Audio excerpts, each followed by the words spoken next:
6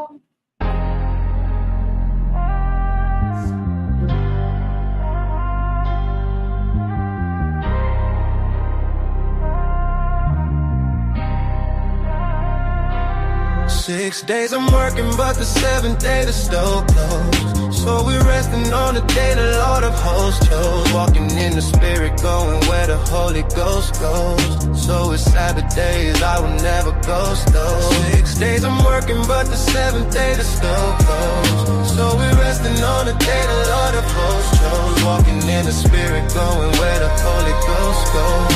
So it's Sabbath days, I will never ghost those. Praise God Most High for the hope of repose, for the Sabbaths and His laws when He wrote those. Know what He bowed through the angels when they spoke those.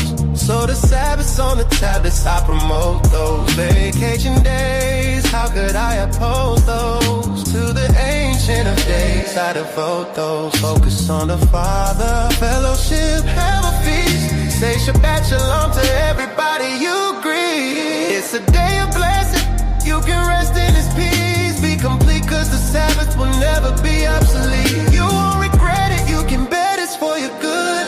Time to keep the Sabbath day holy in the hood. 6 days I'm working, but the 7th day the store closed. So we're resting on the day the Lord of hosts chose. Walking in the Spirit, going where the Holy Ghost goes. So it's Sabbath days, I will never ghost those. 6 days I'm working, but the 7th day the store closed. So we're resting on the day the Lord of hosts chose. Walking in the Spirit, going where the Holy Ghost goes. So it's Sabbath days, I will never ghost those. On the Sabbaths we don't work for employment. We don't seek our own pleasures for enjoyment. For a holy convocation it's appointed, for a chosen nation of anointed.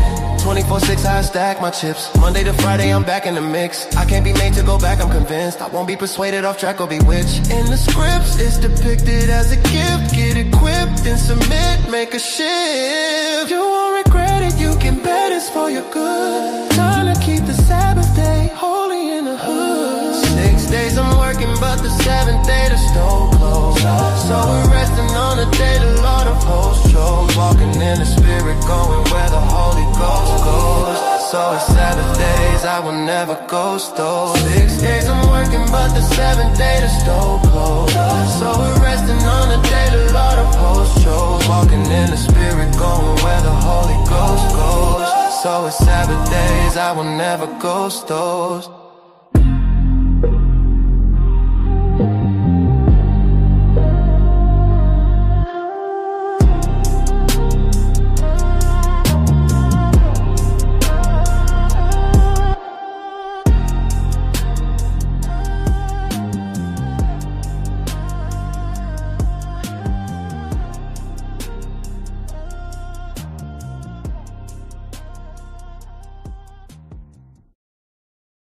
That when Negroes stop getting drunk, when Negroes stop fornicating and committing adultery, when Negroes stop being addicted to drugs and these things that destroy the moral fiber and the morale of the Negro, then our people will be able to get together and unite in harmony and unity and get our own problem solved.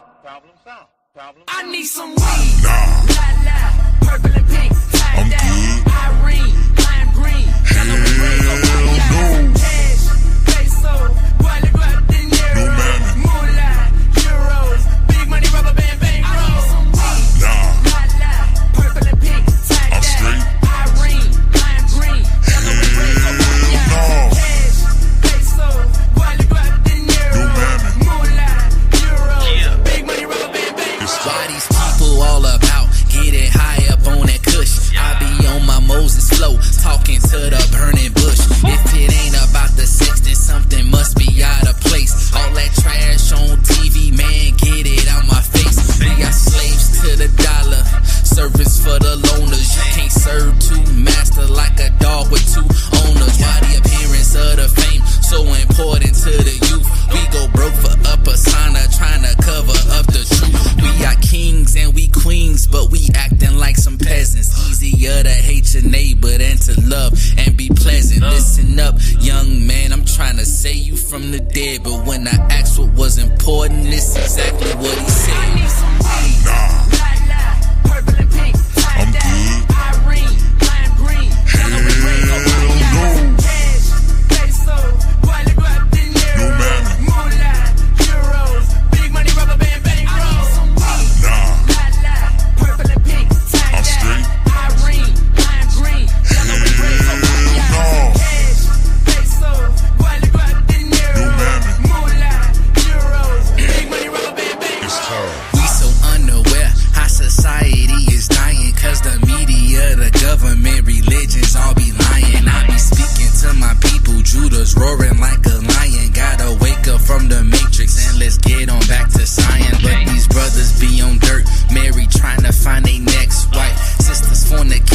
money, trying to live their best life. The people about their flesh and too carnal in their minds. If they look within themselves, they be surprised at what they find. We not destined for some greater than some money and some fame. Popping pills and blowing trees and calling sisters out their name. Carnality is such a problem, killing people till they dead. But when I asked what was important, this exactly what they said. I need some weed, la, purple and pink, tie-dye, Irene, lime green, yellow and red, go pop, cash, peso, guale, guap, dinero, moolah, euros, big money, rubber band, bang, I need some weed, la, purple and pink, tie-dye, Irene, lime green, yellow and red, go pop, cash, peso, guale, guap, dinero, moolah, euros, big money, rubber band, bang, It's carnal. You'll never see a U-Haul behind a hearse. I'll say it again. You'll never see a U-Haul behind a hearse. Now, I've been blessed to make hundreds of millions of dollars in my life. I can't take it with me. I can't take it with me. All right, Shabbat Shalom, everybody. It's your boy, Silent Prophet. Professor S will be joining us shortly.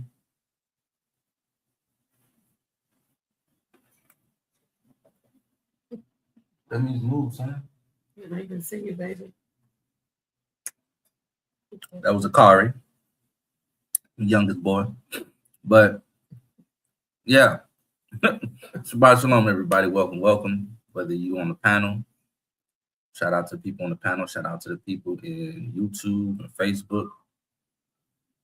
But first and foremost, before we get in here, you already know this Shabbat talk. We always kick it off by giving the Most High his just due, because he's more than worthy to be praised. So I'll be right back with y'all.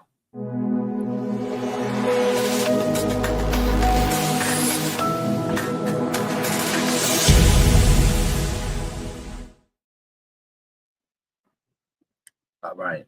Absolutely got to give the Most High his just due. All praise be unto him, because he's the reason why we're here. He's the reason why we have the information that we have.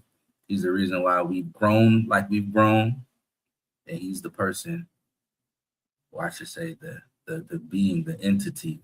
He's more than a person that has set us on the path, and we are all a part of his sovereign and divine will. So all praise be unto the Most High. Give him his just due. He absolutely gets the loudest applause. All praise.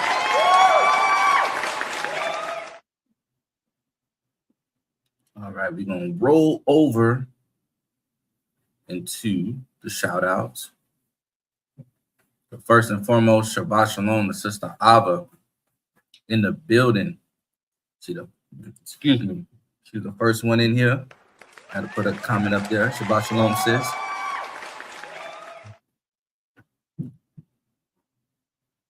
Also, Shabbat Shalom to my aunt, Brother Abdullah, the Houston Bruce. Shabbat Shalom, bro. Glad you could tune in with us.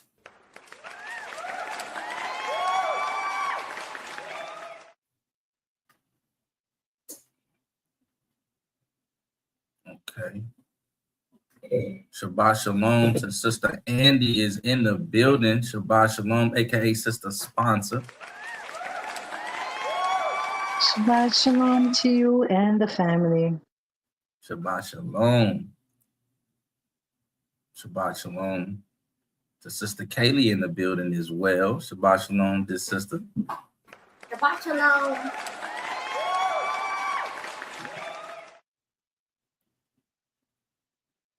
Shabbat Shalom to my beautiful wife who's sitting right next to me. Since we in the same room, we not on our own little devices, but she right here. Shabbat Shalom. Shabbat Shalom, baby.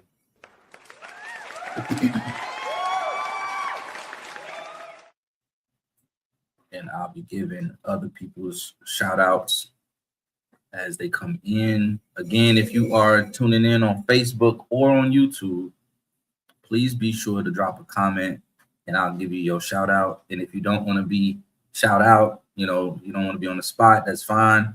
But still drop a comment so I know that you're there, because all I can see is a number, right? But with that being said, we're going to get right into it. The scripture readings for this week, it was a lot. Hope y'all didn't have too much trouble getting through it. All it took was a little doubling up. Doubling up every day, you'll be fine, right? We had Numbers 19, 1 through 25, 9. We have Matthew 22, 34 through 23, 14. And we have Wisdom of Solomon, chapter 12, verses 15 through 27. And yep, that was the one thing I had forgot to do. So real quick, while I will play Sister Abba's video, and I will go and get the Parsha in 60 seconds video ready, because I had downloaded a bunch in advance, but I think last week was the last one I had caught up to, because I'm on my laptop. On my computer, I got all of them. But I'm going to play Sister Abba's video while I get this other video squared away, and then we'll come back and do the Parsha in 60 seconds video. Joshua said to all the people, "Thus says the Lord, the God of Israel." And this is the way we should approach things. Thus saith the Lord, always going back to the scriptures to confirm our testimony.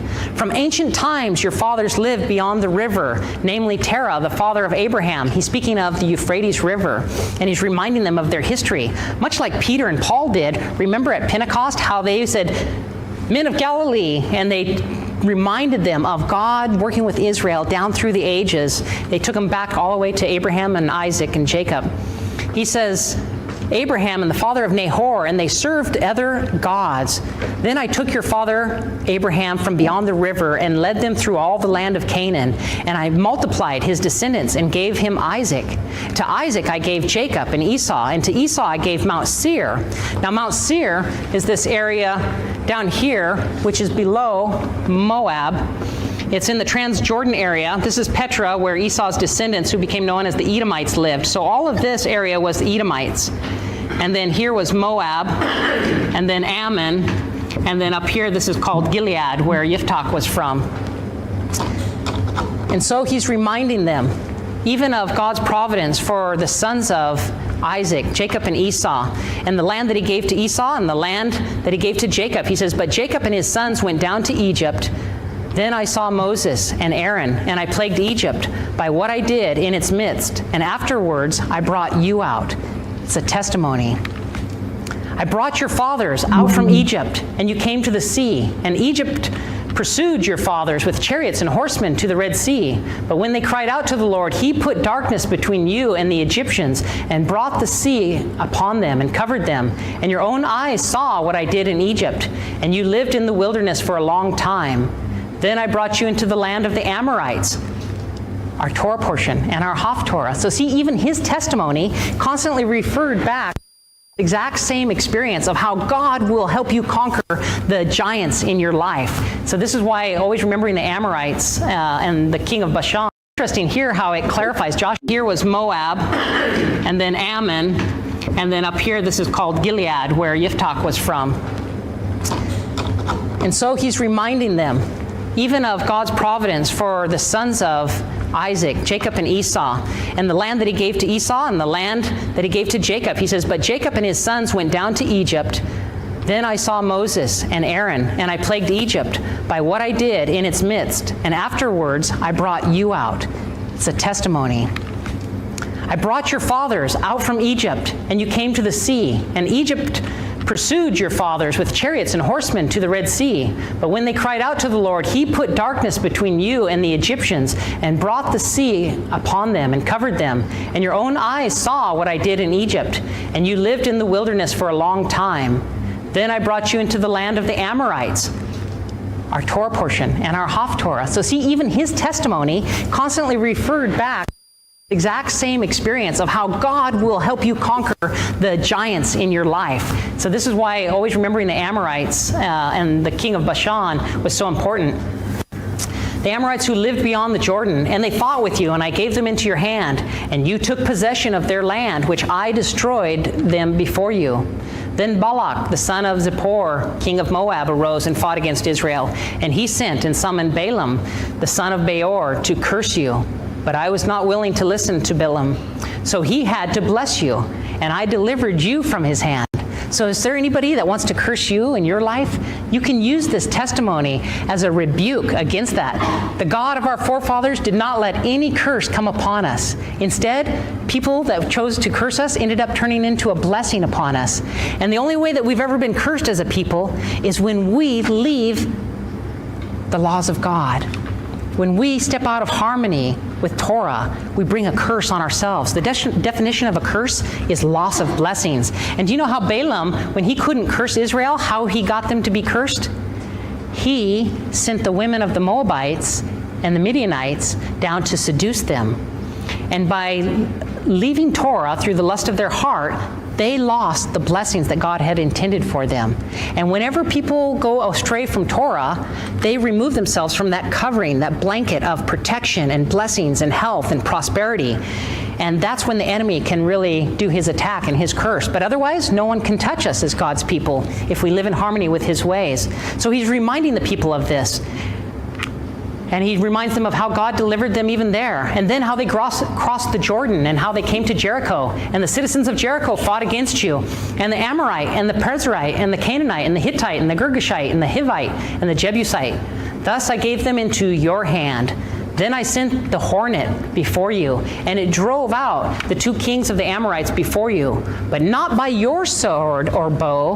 Remember when we were reading Moses' account, and he says, we did it by our sword? This is one area that we can fall into, thinking that we've done anything of our own power. We have to be so humble, so giving credit to God all the time for our deliverance and for our overcoming the giants in our lives, and for us in every aspect of blessing.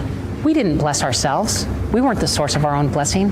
It was the Father. So it's interesting here how it clarifies, Joshua clarifies that it was not by your own sword or bow, it's God who gets the credit. And this is a big part of our testimony.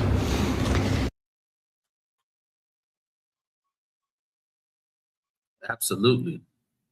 It's the Most High that gets the praise. It's the Most High that's doing it. He's the one that delivers us. He's the one that guides us. He's the source of our strength, the source of our power. We are nothing without him. Absolutely nothing without him. I was muted. Sorry. No, he's the source of everything. Absolutely. But you already know, got to give my man a shout out. Shabbat shalom and welcome, Professor S. Shabbat shalom. All right, glad you could be in here. All right, family. Thank you for your patience. I appreciate that. I needed that time to get these portion 60-second videos together, because this week is a dual 4 portion, so it's 2 different videos. Packed full of so much stuff. So much stuff. Let's play.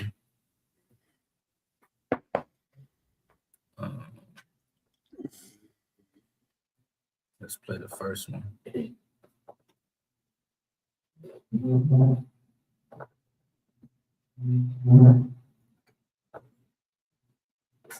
Shalom and welcome to Parsha in 60 seconds. Today's portion is from Numbers 19:1-22:1. It is called Hakat, which means decree. God instructs a ritual law and sacrifice of the red heifer to create water of lustration. The cow was to be burned in its entirety, and ashes were to be used in the creation of the water of lustration. Touching the corpse of any human being was unclean. After 7 days, a person could become clean again. The cow water was used for cleansing. Failing to cleanse resulted in being kicked out. Miriam kicked the bucket and was buried. The people were thirsty and complained. God shows up and tells Moses to speak to the rock for water. Moses in anger yells, "Listen, you rebels, shall we get water for you out of this rock?" Moses nunchucks the rock twice and water comes out. Because he fails to obey God's instruction, Moses and Aaron cannot enter the promised land. Aaron goes up on a mountain and dies, and everyone cries for 30 days. The king of Arad picks a fight and loses. The people complain, and God lets loose serpents that kill many of the Israelites. People repent, and Moses sets up a serpent on a stick that heals people when they look at it. The Amorites won't let Israel pass, pick a fight, and get destroyed. King Og fights and loses as well. Israelites cross the Jordan from Jericho, and that is Hakat in 60 seconds.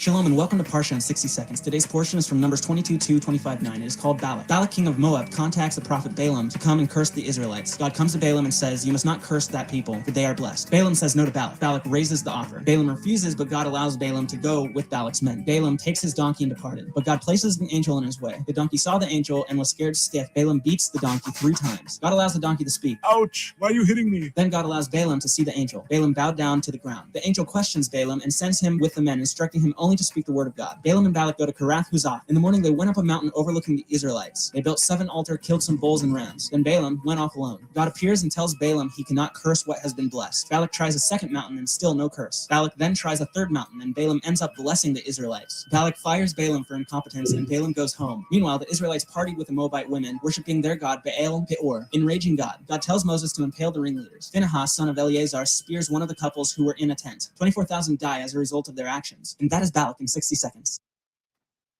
Start to speak like a top manager. 3 phrases.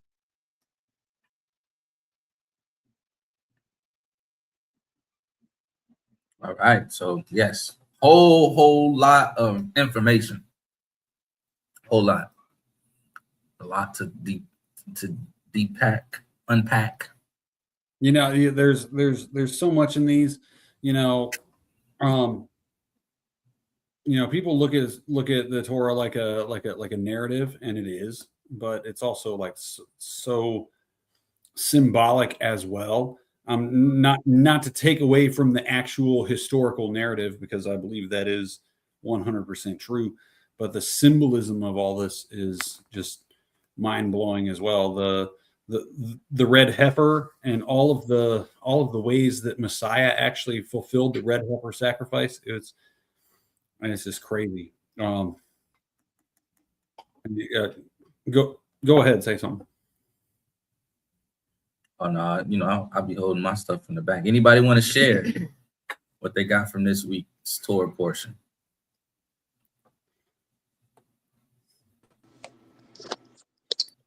I think the parasha, that you played, they just summarize everything so beautifully.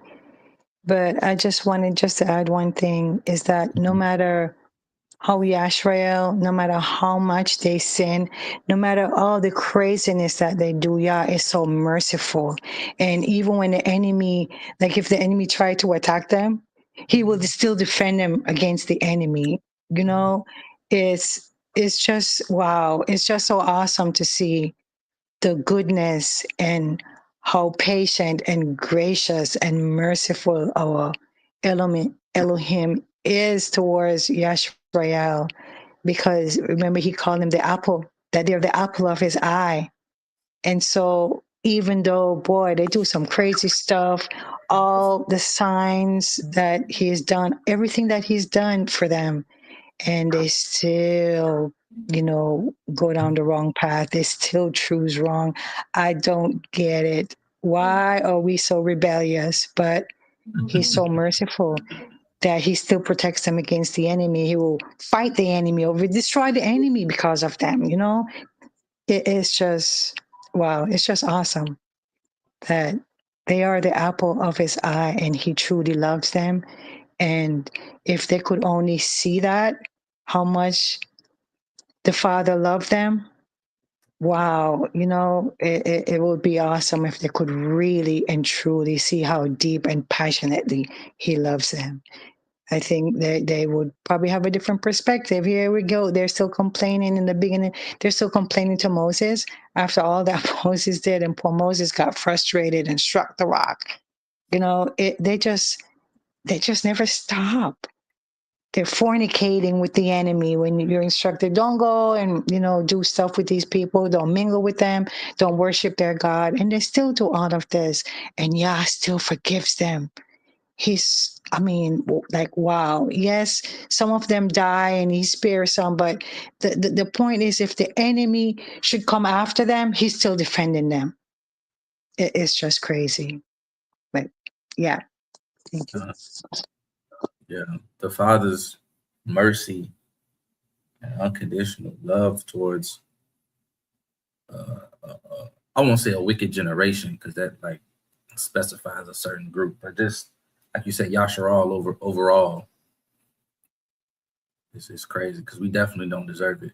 And, you know, they're seeing, you know, all of these massive amounts of provision and miraculous works that the Father is doing on their behalf constantly in their lifetime. And yet not every day, but they still wake up and complain to Moses and Aaron about still being in Egypt. Like, we're far removed from Egypt at this point, right? So much has happened since Egypt, and you're still holding on to Egypt. Like Lot's wife. Like, she was still holding on, and that's why she turned back. Like, y'all are still desiring, captivity. You're still desiring bondage, and you're trying to justify the little small bits of provision and freedoms that you have in that captivity, and you're comparing it to the utter freedom that you have under the covering of Elohim. That don't make no sense. Well, it was kind of chaotic for them at that time, right? Because they don't know where they're getting their next drink from, let alone their next meal. You know what I'm saying? And not that that's any excuse, of course, but to put that in perspective, it's like they don't even know where they're getting something to drink from next, and they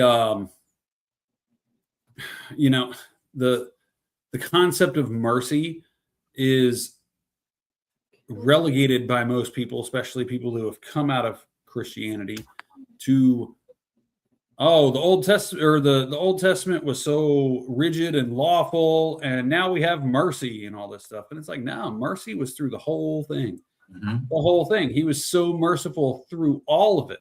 It was rigid in a sense, but it was very merciful because he had mercy on people he should not have had, to be quite frank, and it's not to say these days, as much as I would like to think I wouldn't, under those conditions and circumstances, I don't know how I would behave, if I would behave the same way even, you know what I'm saying? And that's where we need the mercy, because the trials we go through these days are nothing compared to what they went through.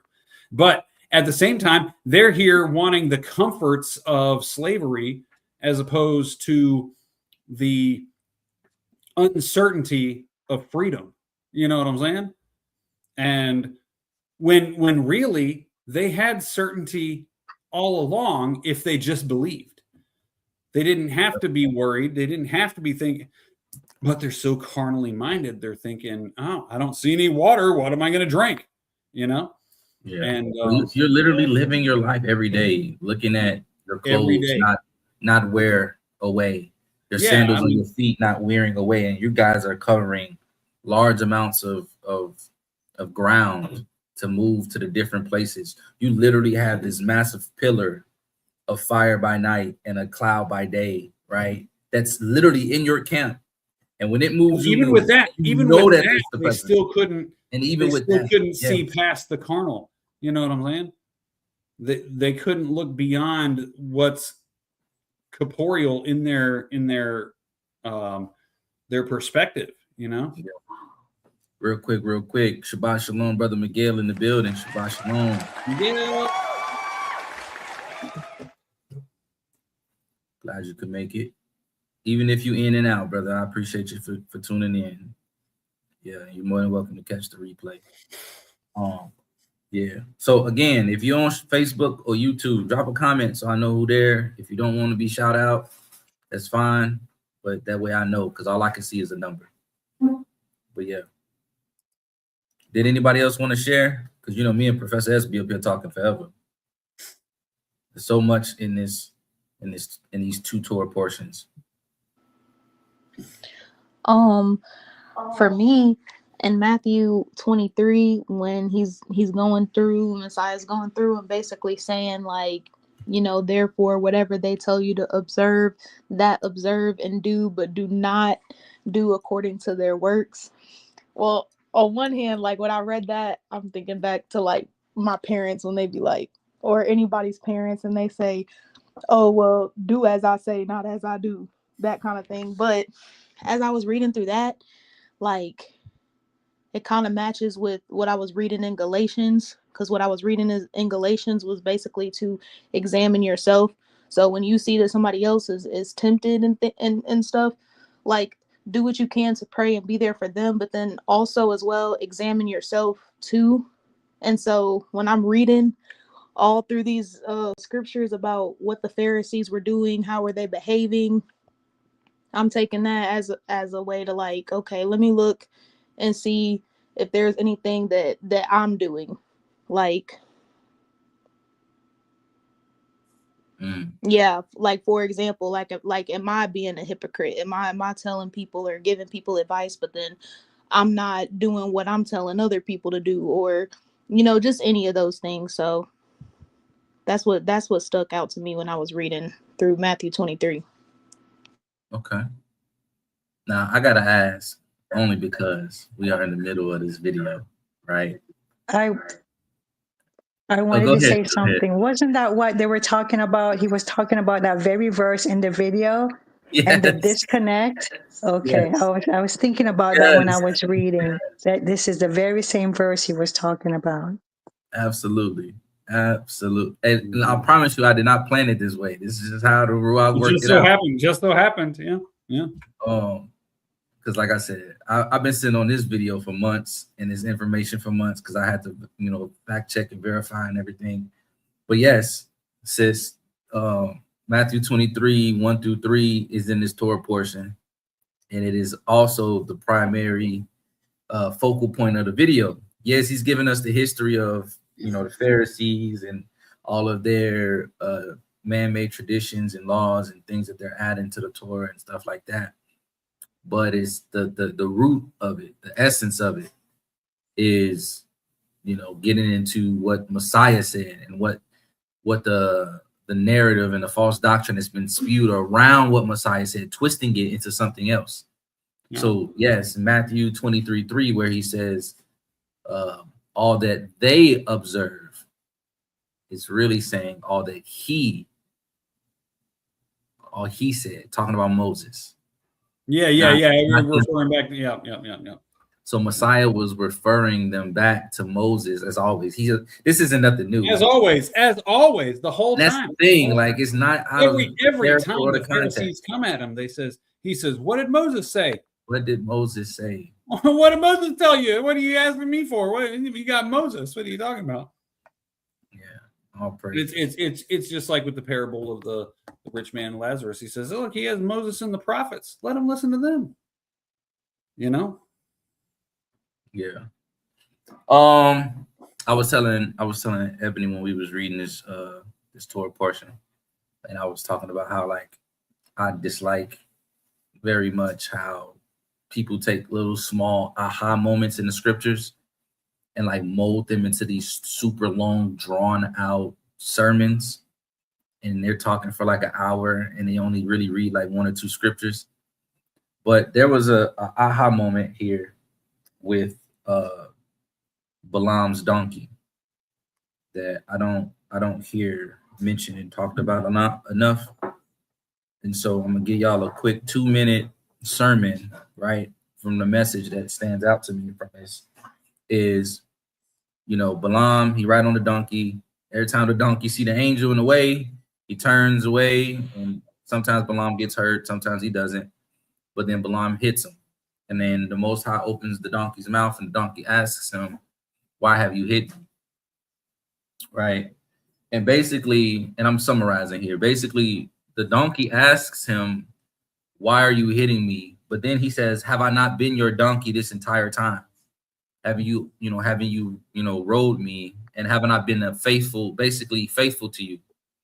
So based on my past, right, my past performance and the basically the reputation and the rapport that I've established with you as your donkey, to the point where you can trust me, all of a sudden you see me do something that seems outside of my character. Why didn't you trust that something had to happen, something significant enough had to happen, to the point where it will cause me to change course? but you didn't trust that. Instead, you decided to beat me and hit me. And not from a subservient perspective, but I want you guys to really think about what the donkey said as it relates to Messiah, or as it relates to the Most High.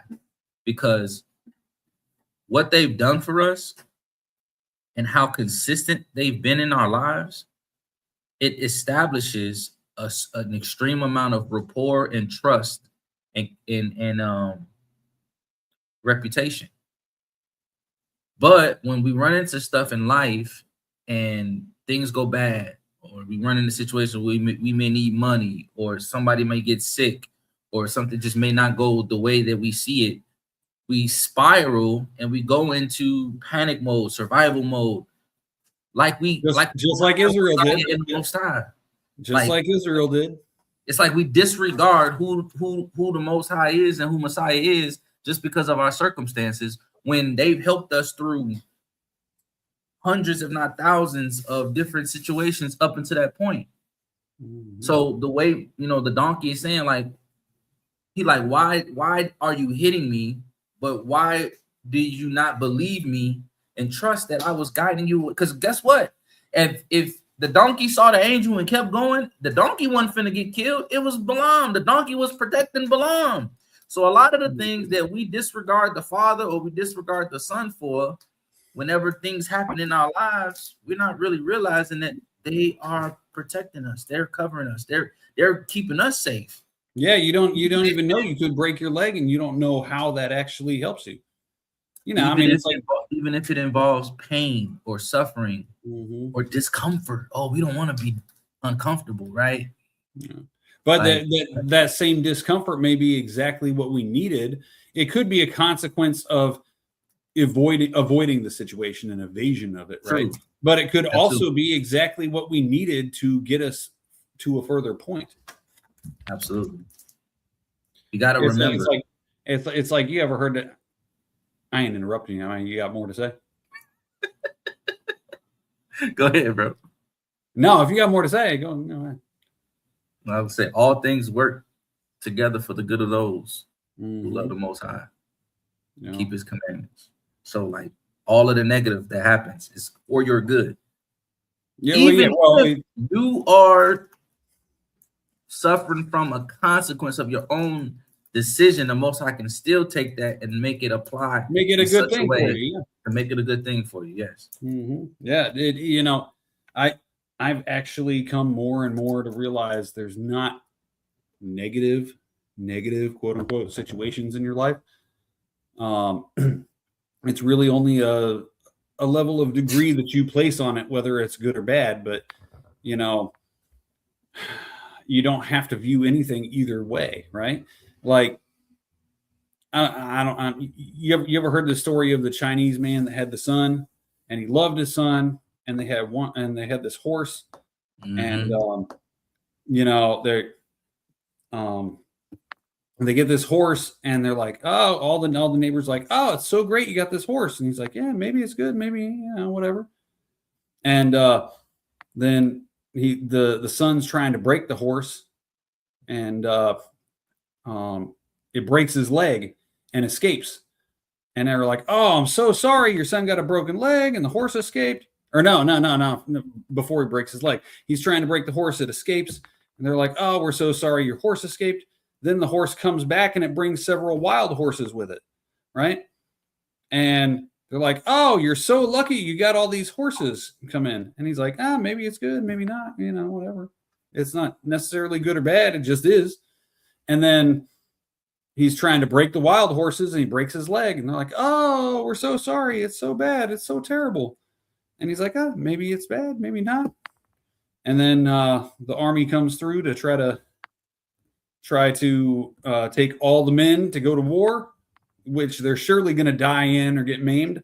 And this guy, his son, can't go because he's got a broken leg. So, what seems to be bad could be good, and what seems to be good could be bad, because he wouldn't have broke his leg if these wild horses hadn't come back.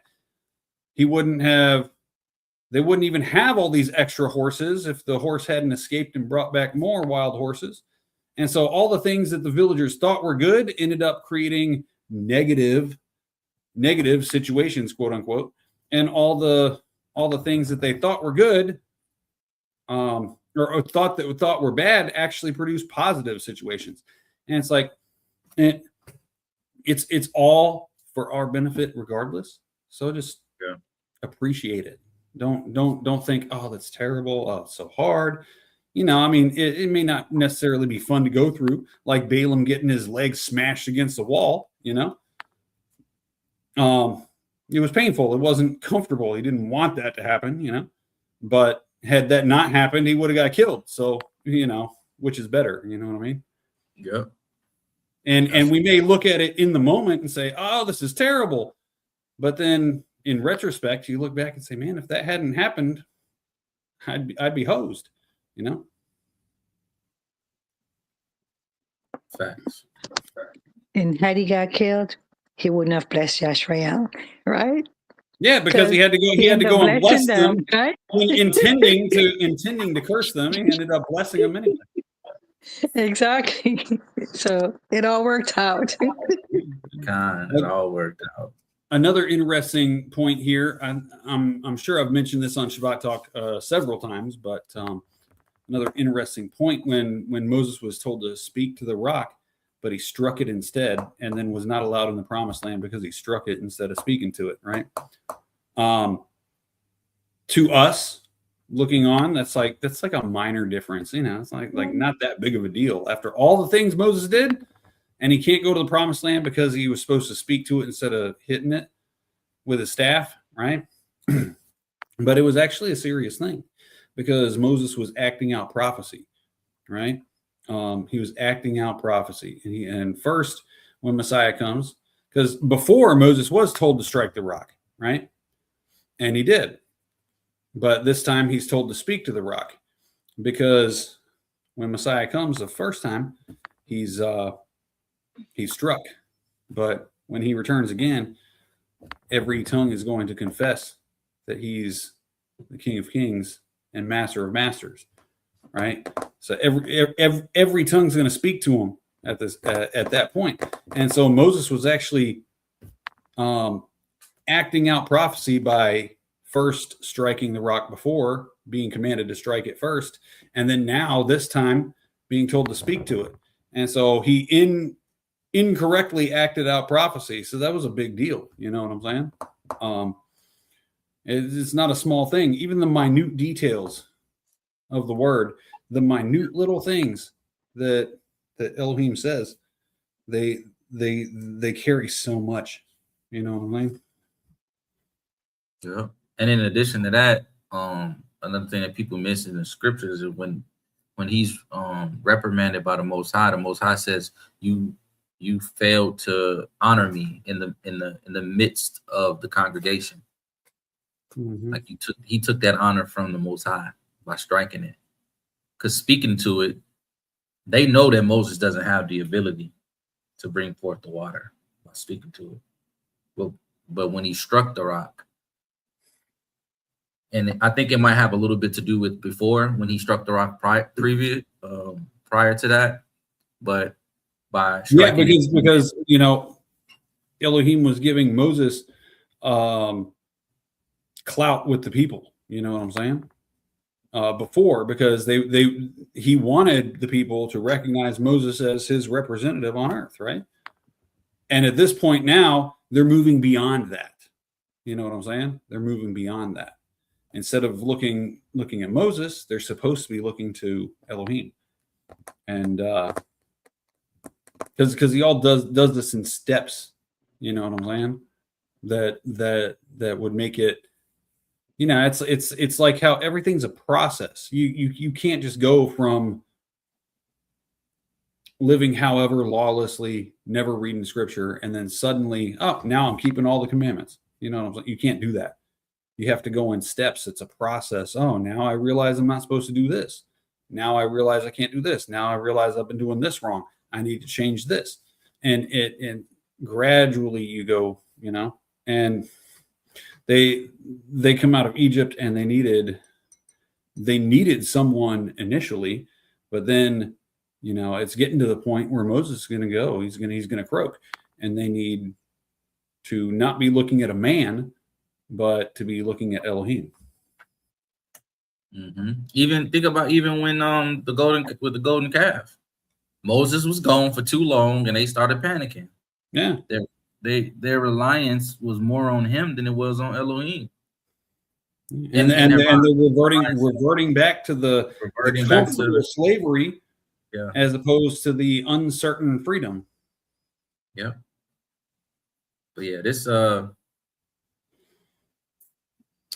then Aaron passing, man. Aaron in this Torah portion, we got Miriam and Aaron both passing away. Yeah. The mantle of high priest, the robes being put on Eleazar instead, Aaron's son. Yeah. The red heifer. I mean, the red heifer is. I don't even want to go into it because it's too much. But the red heifer, like every single aspect of the red heifer sacrifice, was fulfilled with Messiah. It's just insanely mind-blowing the way that Elohim works to fulfill things that you couldn't even think possibly have anything to do with each other. You know what I'm saying? Mm-hmm. Absolutely. There's a whole lot in those two Torah portions. Yeah. And then this next week we got Numbers 25:10 through 31. So another 5 chapters. So go ahead and prepare yourselves for a little bit more reading. Matthew 23:15 through 36. So we're going to continue with Messiah and his rebuke of the Pharisees and the scribes, as well as Wisdom of Solomon, chapter 13, verse 1 through 13. So I'll leave it up for a quick second. But yeah, a lot. You can't possibly just go over everything. That's why it's important that you guys read, in your own time, and do your own studies, because we could literally be here all day just going over the Torah portion. We could be here all week or all month going over just the Torah portion. It has so much good stuff in it. So much good stuff in it. But we are getting back into the Leaven of the Pharisees series, where we're covering a video by Nehemiah Gordon on his book tour, where he's examining and explaining his account and experience of dealing with the writing about Messiah and what he said, the historical context, and also dealing with the language and the linguistics of it all, which is just looking at, what is the original language, what does the words mean, how do they come together in context. And he's also given us a lot of history about the Pharisees, their laws, what they believe, a lot of their culture. And it does make a lot of sense. And we realize that this is what Messiah was talking about and dealing with when he was there. So this is answering a lot of our questions, especially if you spend a lot of time reading the Gospels, and a lot of it still doesn't make sense even after becoming Torah observant. A lot of these questions are now being answered because it's starting to make sense now, right? So we're gonna get back into it. I apologize for leaving it off where we left it last week, but he get into the good part. So we're gonna keep it moving.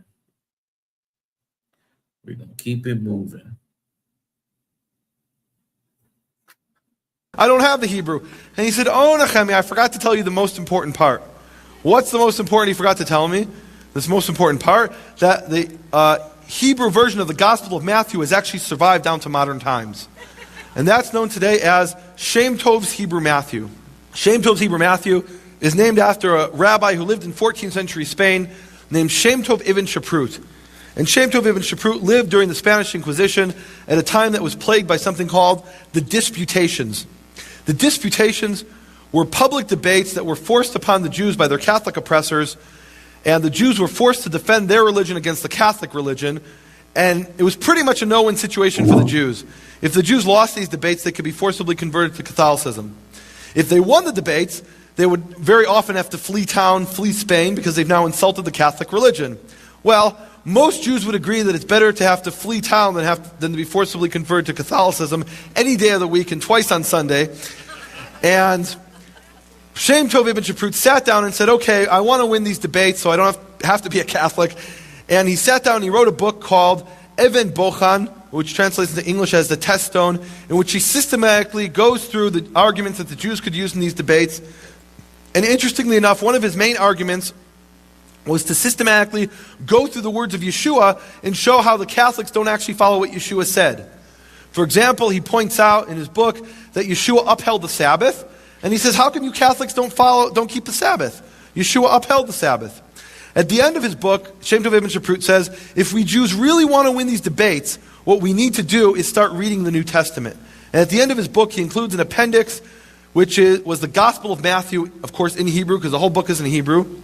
And because this was included as an appendix to the Test Stone, this became known as Shem Tov's Hebrew Matthew. Now, Shem Tov's Hebrew Matthew was known for centuries by Hebrew scholars. However, it was simply assumed that Shem Tov had translated his Matthew from Greek into Hebrew. That was just an assumption, and scholars never even bothered reading this book. They just assumed, because they assumed it was translated from Greek and that it wasn't really important. In the 1980s, a series of linguistic studies were carried out, and they found that Shem Tov's Hebrew Matthew actually has certain characteristics which make it sound like this book wasn't translated from Greek, but actually that it was written in Hebrew. And one of the main characteristics that you find in Shem Tov's Hebrew Matthew are what are known as Hebrew word puns. A Hebrew word pun is when you take two similar sounding Hebrew words, use them with different meanings in the same passage, and that creates a beautiful poetical style and a flow to the passage. And every ancient document written in Hebrew has these Hebrew word puns.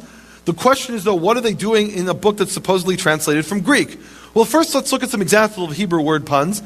The Tanakh, the Old Testament, is full of Hebrew word puns. Literally every page of the Tanakh has Hebrew word puns. For example, in chapter 2, it says, the first man was called Adam, and it says he was taken from the ground, Adamah. Adam, Adamah, man, ground. That's a classic Hebrew word pun. Two similar sounding Hebrew words with different meanings. Classic Hebrew word pun. When you read it in Hebrew, it flows and it's beautiful, and it makes perfect sense. Another Hebrew word pun appears at the end of Genesis 2. It says, the man and his wife were naked. Naked in Hebrew is arumim. In the very next verse it says, the snake was clever. Clever in Hebrew is arum. Arumim, arum. Two similar sounding Hebrew words with different meanings. Classic Hebrew word pun. Now in these last two examples, the Hebrew word pun really is just brought in to beautify the text, to make it flow and sound poetic. Sometimes, though, the Hebrew word pun is intricately interwoven into the actual message of Scripture. For example, in Jeremiah chapter 1, we read, and the word of Yehovah came to me saying, what do you see, Jeremiah? And I said, I see an almond branch. And Yehovah said to me, you have seen well, for I am diligent to do my word. Now, when you read this in English, it makes absolutely no sense. What is the almond branch doing there? It's like a red herring. What is that almond branch doing in the prophecy? What does it have to do with diligence? Well, in Hebrew, it's immediately obvious, because almond is shaked, and diligent is shoked. Shaked, shoked, two similar sounding Hebrew words with different meanings. Classic Hebrew word pun. Well, of course, Genesis and Jeremiah have Hebrew word puns. They were written in Hebrew. But what they found is that Shem Tov's Hebrew Matthew also has Hebrew word puns. For example, and we're just going to bring a few examples, but there are many, many examples. Matthew chapter 9, verse 8, and the crowd saw and they feared very much. Now, when you read this in English, you say, okay, what's the word pun? But in Hebrew, it's immediately obvious. And they saw as vayiru, and they feared as vayiru. Two similar sounding Hebrew words with different meanings. This is a classic Hebrew word pun. But what is this doing in a book that was supposed to be translated from Greek? It shouldn't be there, should it? Here's another one. Hebrew Matthew 12, verse 13. Then he said to the man, stretch out your hand, and he stretched out his hand. And it was after this that Yeshua knew and he turned. Okay, again, in English, what's the word pun? You don't see anything. In Hebrew, it's immediately obvious. Vayet, and he stretched. Vayet, and he turned. It's two similar sounding Hebrew words with different meanings. A classic Hebrew word pun. What is this doing in a book that was supposed to be translated from Greek, though? You would only have these Hebrew word puns if this was written in Hebrew. Here's another example, which is very interesting. Here in Hebrew Matthew chapter 18, verses 23 to 35, we have the parable of the debt. This is the famous parable which talks about a king who's owed a debt by his servant, and that servant can't pay, so he goes down the food chain and oppresses his own servant. And 5 times in the parable it talks about paying. It says to pay 5 times. Pay, pay, pay, pay, pay. The Hebrew word for pay is shalem. So 5 times in the Hebrew it says shalem. Shalem, shalem, shalem, shalem, shalem. Let's all learn that Hebrew word. What's the Hebrew word? Shalem. So 5 times it says to shalem, to pay. Then in the moral of the parable appears in verse 35, and there it says, there Yeshua says, so shall my Father in heaven do if you do not forgive each man his brother with a complete heart. And the Hebrew word for complete is shalem. Now, this is a classic Hebrew word pun that, just like in the example of Jeremiah, is intricately interwoven into the actual message of the parable. And without recognizing this Hebrew word pun, you're missing something. It's like that almond branch. You don't understand the connection there. In Hebrew, you immediately see the connection. He says it 5 times, and the 6th time it has a different meaning. Classic Hebrew word pun. Now, it's very clear that this parable must have been spoken in Hebrew, because this Hebrew word pun is intricately interwoven into the actual parable. So if this was translated from Greek, that would be an impossible coincidence. Yeah, man. And you have many Hebrew word puns like this in Shameful's Hebrew Matthew. We only looked at a few examples. Here's a word pun that actually appears in Greek. Go ahead.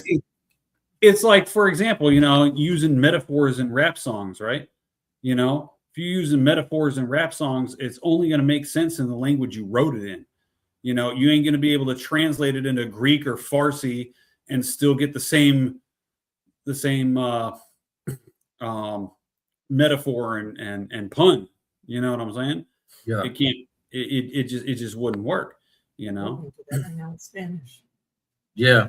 Or Spanish or any. Yeah, it doesn't matter. You translate a rap song into some other language, you ain't going to get it because it doesn't have the same effect.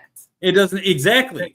Like words hold different weight in different langues. Yeah. And it's so funny because I've always explained to my husband that translating Spanish to English, like it's easy to say, oh, like mi amor. Like it's easy to translate and say, oh, that means my love. But then there's some words that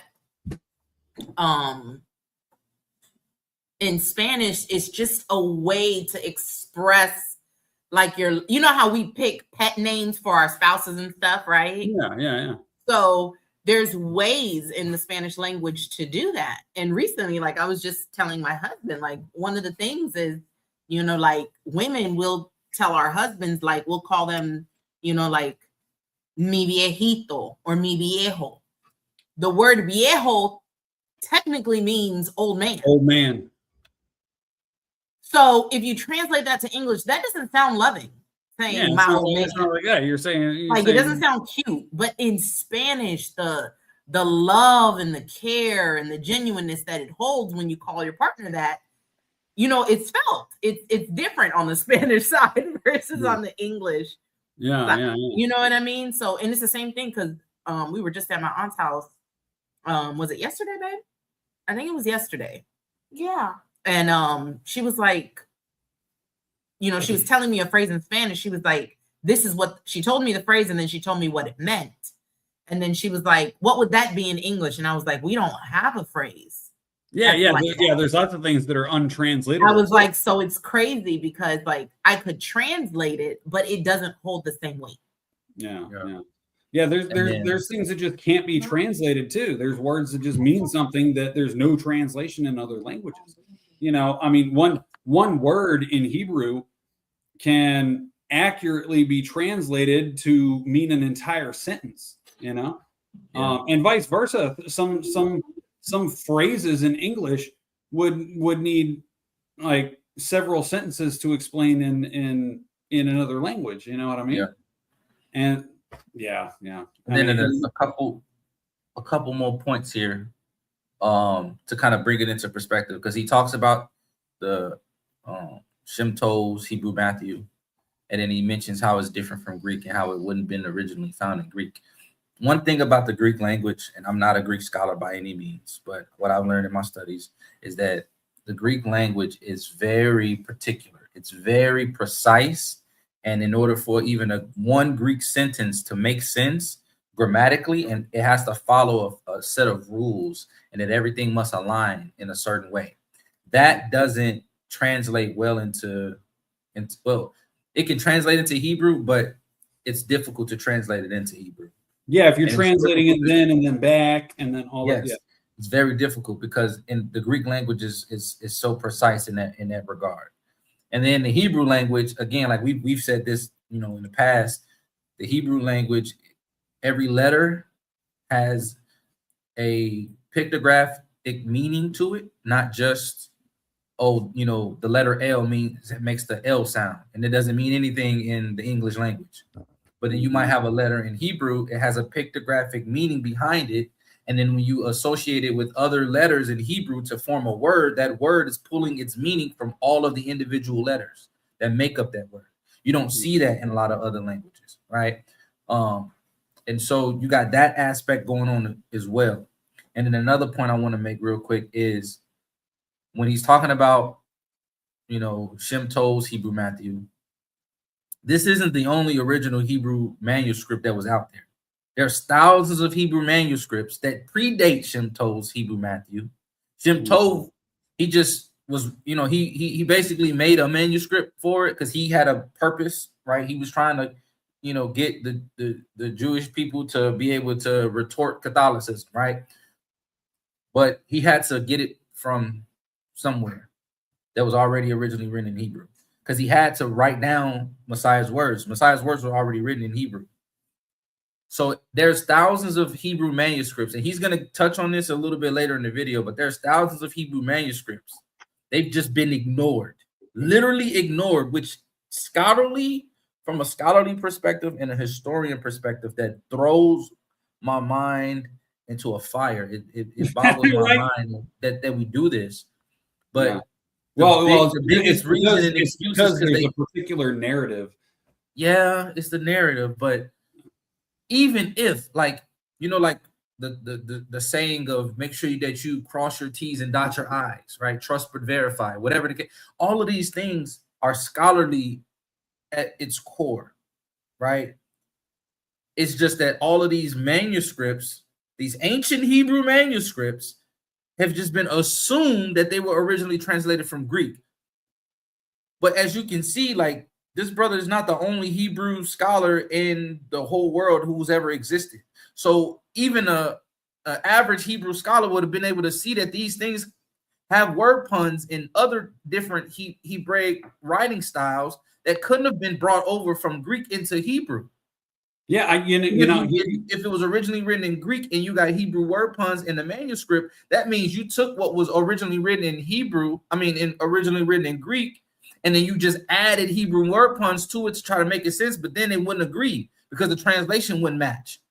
But the translations match. So the only way is to show you that the Hebrew actually came before the Greek. And that's the piece that we're touching on. Because I know you're using a lot of different words and language and all of that, but it's like when you make a copy of an original, they look identical, but if you look at them underneath a microscope, you can see the differences. And the more copies you make, the more faded the paper, you know, becomes, and it starts to shift and move, right? You know, those old copies where it's like you made 35, 45 copies of something, and then by the time you get to the last copy, it's all shifted and faded.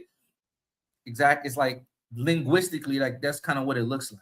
And these things should be obvious to scholars. I get the naked eye, the person who don't read, don't study, but these are scholars who are literally purposefully overlooking these things for hundreds and thousands of years.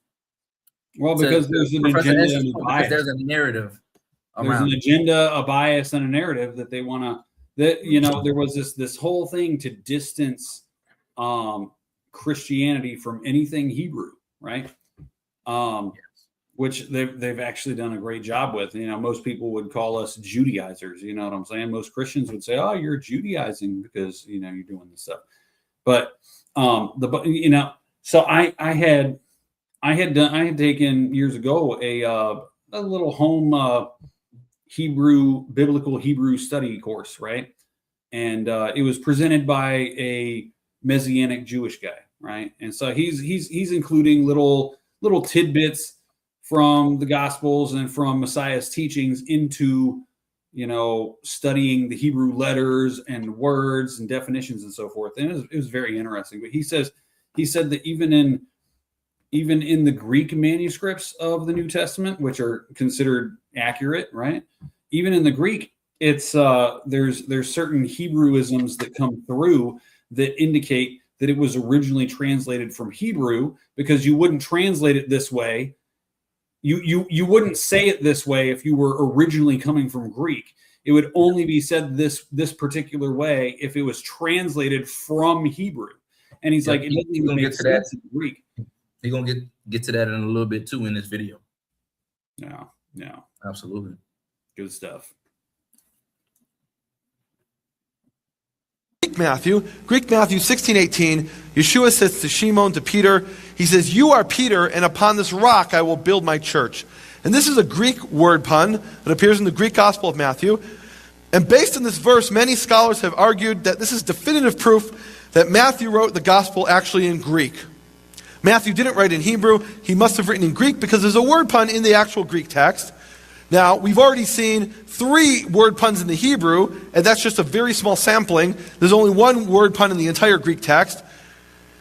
Now, let's look at the Hebrew and see what it says there. In Hebrew, Matthew 16:18, it says, "You are a stone, and I will build my house of prayer upon you." Now, if you read this in Hebrew, you immediately see there's a word pun in the Hebrew. Because stone is Even, I will build is Evneh. Even, Evneh, stone, I will build. That's a classic Hebrew word pun, 2 similar sounding Hebrew words with different meanings. Classic Hebrew word pun. Now, if this verse was a definitive proof that Matthew wrote the gospel in Greek, well, the very same verse has a word pun in Hebrew. So that proof falls away. Now, when I first learned of this, I thought, this is incredible. How could this be that the gospel of Matthew was written in Hebrew? That's ridiculous. How, okay, you bring me these linguistic arguments, but you can't just show up after 2,000 years and tell me the book was written in Hebrew. You have to have some kind of earlier evidence for this, earlier than Shem Tov Ibn Shaprut. And my first question was really, okay, the New Testament is preserved from the 3rd century and onwards in 5,000 manuscripts. And every one of those 5,000 manuscripts is in what language? It's in Greek. So how could Matthew have been written in Hebrew if there are 5,000 Greek manuscripts?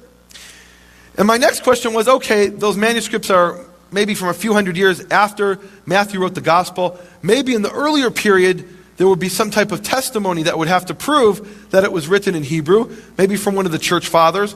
And I said, okay, if Matthew was really written in Hebrew, how come none of the church fathers tell us that? And when I actually investigated and found out that they do tell us that. They tell us that as a fact.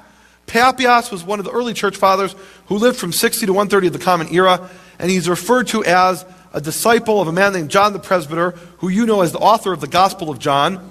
And Papias, with his inside information, he says matter-of-factly, in the beginning of the 2nd century, less than 100 years after Yeshua's ministry, he says, Matthew collected the words in the Hebrew language. He states this as a fact, a universally known and recognized fact, that Matthew wrote his gospel in the Hebrew language. And he goes on and he says, and each translated them as best he could. That's very interesting, that second half, because what he's reflecting here is a recognition that it was a very difficult thing to translate this gospel from Hebrew into other languages, and everybody did their best. They might not have always been very successful, but they did the best they could to translate these things into other languages from the Hebrew. Well, let's look at some of these manuscripts of Shem Tov's Hebrew Matthew. This is a manuscript from St. Petersburg, the St. Petersburg manuscript. And Shem Tov's Hebrew Matthew actually was published in 1987 based on the 9 manuscripts that were available at the time. This manuscript from St. Petersburg was at that time behind the Iron Curtain, and the Soviets wouldn't let anyone look at it. And it wasn't used when Shem Tov's Hebrew Matthew was published.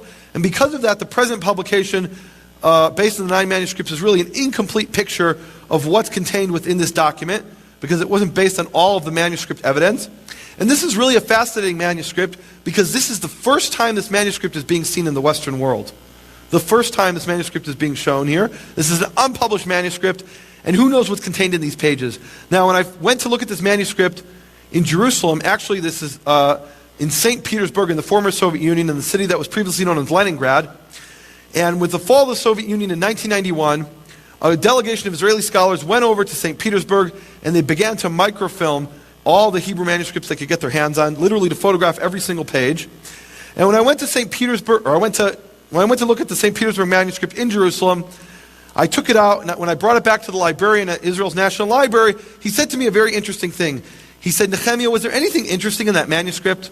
And I thought that was a very strange question. I'd looked at many manuscripts. I've never had the librarian ask me if there's anything interesting there. That's just not his job. And I said, why are you asking me that question? And he said, because no one has ever checked out that manuscript to look at it before.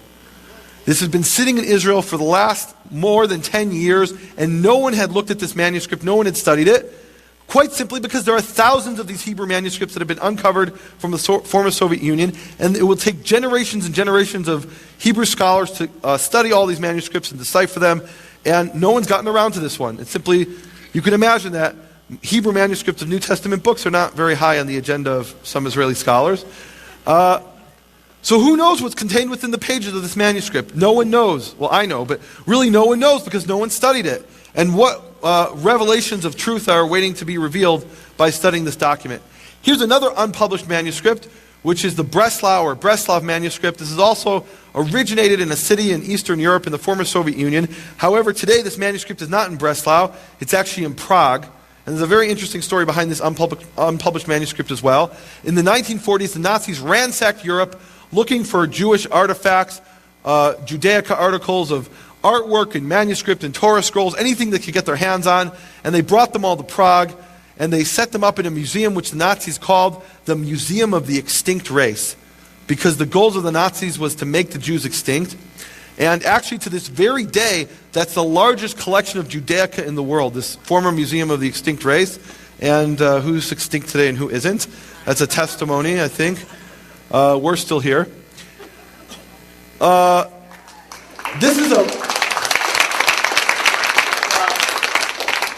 This is another manuscript. This manuscript actually is published. This is from the British Library. And the answer to our question of Matthew 23 can actually be found in this manuscript in the bottom 5 lines there, which is the section from Matthew chapter 23, verses 1 through 3. And when we read that in the Hebrew, we'll get a completely new understanding. Everything that we're seeing now, these contradictions. Matthew 15, don't obey the Pharisees. Matthew 23, do obey the Pharisees. Right now we're struggling with this contradiction. When we read it in the Hebrew, everything will fall into place and we'll have a much clearer understanding. Everything will make sense. Now, I want to give you some advice because I know this is a very long session, but this is stuff that you won't learn anywhere else, and this is really foundational stuff. What we're presenting here today is the tip of the iceberg. You don't even know the iceberg exists yet. We're just establishing the foundation to, really these are foundational things. And here's the book that I wrote on this. It's called The Hebrew Yeshua versus the Greek Jesus. And as you may have guessed, the reason I've called it that is that the way Yeshua's words are presented in the Hebrew Gospel of Matthew is fundamentally different from the way they're portrayed in the Greek version. And that's why I call it The Hebrew Yeshua versus the Greek Jesus. And I highly recommend this book because this is really foundational stuff. And there's a lot more that I'm not even going to be able to present here today. So really I recommend you get this book and read it a few times, give it to your friends and to your rabbis and your pastors so they can also share on, especially your rabbis and pastors, so they can share on this very important topic, which... Yeah, but like I said, I read it.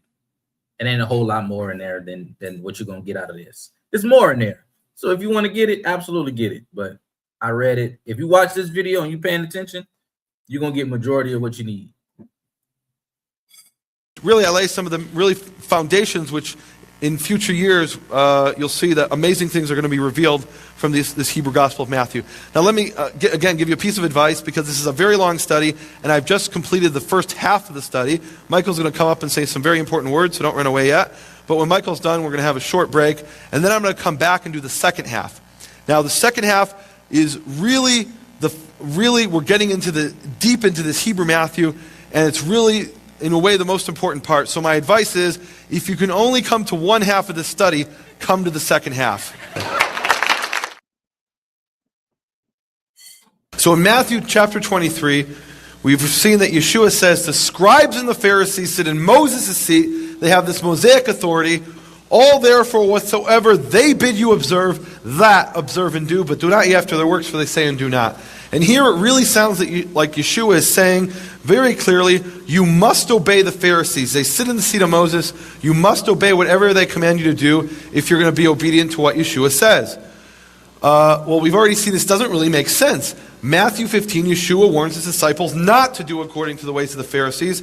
Their traditions of the elders transgress the Torah.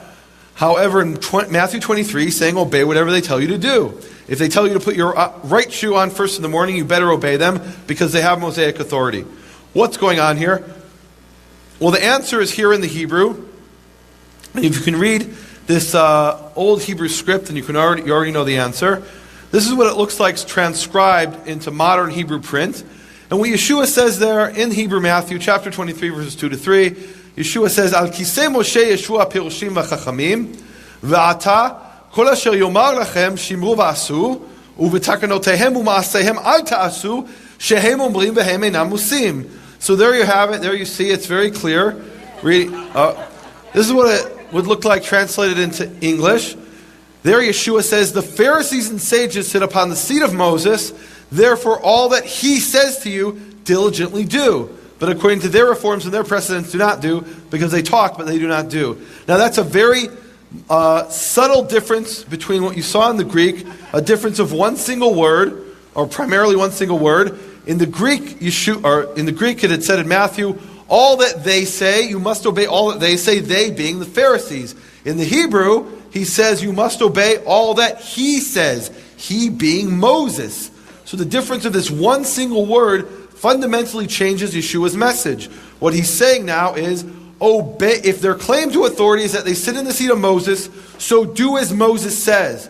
Obey Moses. They claim their authority as they're sitting in this ornate stone chair in the synagogue, they're teaching with supposed authority, sitting in the seat of Moses, so obey Moses, do what Moses says. Now, how did this happen? How do we change from they say to he says? Well, this is what it looks like in Hebrew, in the Hebrew manuscripts. And you can see it's very similar. It's almost identical. The difference between he says and they say is the difference of one single letter, the Hebrew letter Vav. This one single letter, the addition of this one single letter changed Yeshua's original message, which was an instruction to his disciples to obey Moses, to an instruction to his disciples to obey the Pharisees. So it changed his message from something that made perfect sense, their claim to authority is that they sit in the seat of Moses, so do what Moses says, to this message which contradicts his own words in Matthew 15, which is obey the Pharisees. He goes on there, Yeshua, in Hebrew Matthew, and he says, according to their reforms and their precedents, do not do. And the word I've translated here as reforms in Hebrew is takanot. We've heard that word before, so let's all repeat that word. Takanot. So takanot are these man-made laws like the washing of the hands, and Yeshua's warning his disciples not to do according to their takanot. And I translated this before as enactments. A more precise dictionary definition of takanot is reforms that change biblical law. That's how the word is defined more precisely in the Jastrow Dictionary, which is a standard dictionary of early rabbinical Hebrew, late Second Temple Hebrew. Reforms that change biblical law. And the classic example of one of these man-made laws, these takanot, is the commandment to wash your hands of the rabbis before you eat bread. Well, now that we understand Matthew 23, and we see that Yeshua is not telling you to obey the Pharisees, he's telling you to obey Moses, we still have to go back at Matthew 15 and see what it says there in the Hebrew. If we started off with what was a contradiction in the Greek, we can't just look at the Hebrew of one passage and not the other. So now let's look at Matthew 15 in the Hebrew, and there we read, why do you also, Yeshua says to the Pharisees, why do you also transgress the commandment of God by your tradition? You made the commandment of God of none effect by your tradition. Can anyone guess what the Hebrew word behind tradition is? The word is takanot. So not only is there no contradiction in the Hebrew between Matthew 15 and Matthew 23, but in the Hebrew there's a consistent message throughout the entire book. There's this consistent string that runs through the book that Yeshua is warning his disciples not to follow the takanot of the Pharisees, these man-made laws of the Pharisees. If we go on in Matthew 15, and that's what we're saying. That's what we're saying. It's consistent when you look at it in the original Hebrew, and it becomes inconsistent and contradictory when you focus on the Greek. And most of the modern day versions of the Bible that we have is pulling it from the Greek, from the Textus Receptus. Textus Receptus. Textus Receptus. Or the Codex Sinaiticus. Or the Codex Sinaiticus, yeah. Most English translations come from the Codex Sinaiticus, which is even an inferior translation to the Textus Receptus, which I would say itself is not necessarily the best translation. Although I don't think there was anything sinister involved in that. I think that they translated it, like you said, to the best of their ability. You know what I'm saying? So it's not like they had any sinister motives translating that necessarily, but it's just you can be fluent in two languages and still be unable to properly translate something correctly, you know. Yeah, but y'all see it in the scriptures. He's like, don't follow the takanot. Right there, listen to Moses. Listen to Moses. Don't follow their takanots. And then he tells them in Matthew 15, why do you transgress the Torah of Elohim by your takanot? We so focused on the English, rendition that pulled from the Greek, but it becomes much more clear when you look at it in the Hebrew. Mm-hmm. I'm so glad and grateful to the Father that he never moved me off my square when it came to, wholeheartedly believing that the original manuscripts of the Gospels were originally written in Hebrew. Because even a little subtle difference, even a little subtle change like that makes a huge, it changes the whole context of everything.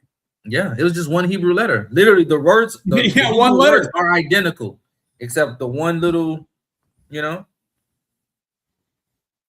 So I'm gonna have to make a slide of this, but so to illustrate the major difference between one letter, right? If you've got, I need to make a slide of this because without having the visual, it's not as profound. But make the slide. Yeah, I need to make a slide of it. But it basically, like the word for unleavened bread and the word for leaven are almost exactly the same in Hebrew. They're a little, it's in a different order, and the only difference is it uses a het instead of a hey. And the hey and the het look almost identical. There's a little disconnect with the hey and the het. And other than that, it's the same letters make the word unleavened bread and leaven. And